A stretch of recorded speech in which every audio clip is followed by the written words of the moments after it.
Και κάπου εδώ είμαστε έτοιμοι να δούμε το δεύτερο διαμέρισμα που ανακαινίστηκε στο Χαλάνδρη.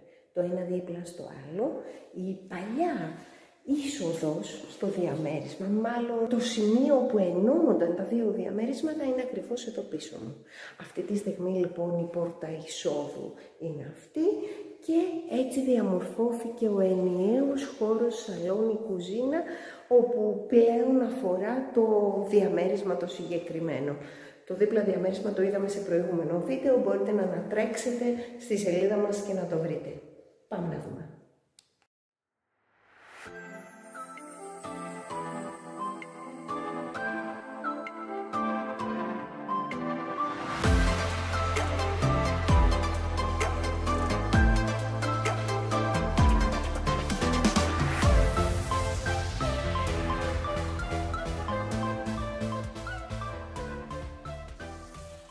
Θέλεις να μας πεις λίγο τι έχει γίνει ως διαρρύθμιση σε αυτό το διαμέρισμα, τι έχει αλλάξει? Ναι, εδώ υπήρχε πρώτα ένα μπάνιο, στο χώρο που κρεμίστηκε, υπήρχε τοιχοποιία που χώριζε τους χώρους, υπήρχε ένας διάδρομος και πίσω μας ήταν το σαλόνι. Ο παλιός διάδρομος έχω την εντύπωση ότι είναι εκεί πέρα τώρα που είναι η κουζίνα, που είναι οι εστιές, ή κάνω λάθος? Έχεις δίκιο. Ο παλιός διάδρομος για το καθιστικό ήταν εδώ, όπου αυτός ο τείχος χτίστηκε για να κερδίσουμε ένα δεύτερο υπνοδωμάτιο. Εδώ αυτή η πόρτα στο καινούργιο υπνοδωμάτιο δεν υπήρχε και ήταν το σαλόνι μας. Και εδώ υπήρχε μία αποθήκη.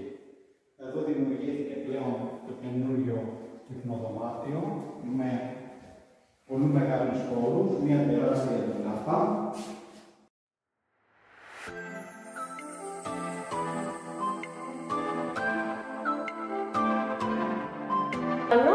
Από πάνω έχουμε μία ντουλάπα, κάνει έναν αποθηκευτικό χώρο που συνδέει τις δύο ντουλάπες. Το βάθος μας είναι περίπου στο 1,60.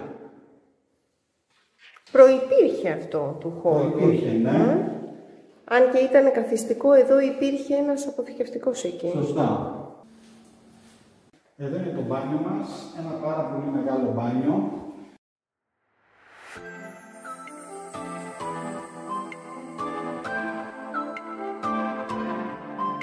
Οι εσωτερικές πόρτες και η συγκεκριμένη ντουλάπα ήταν σε απομίμηση ξύλου.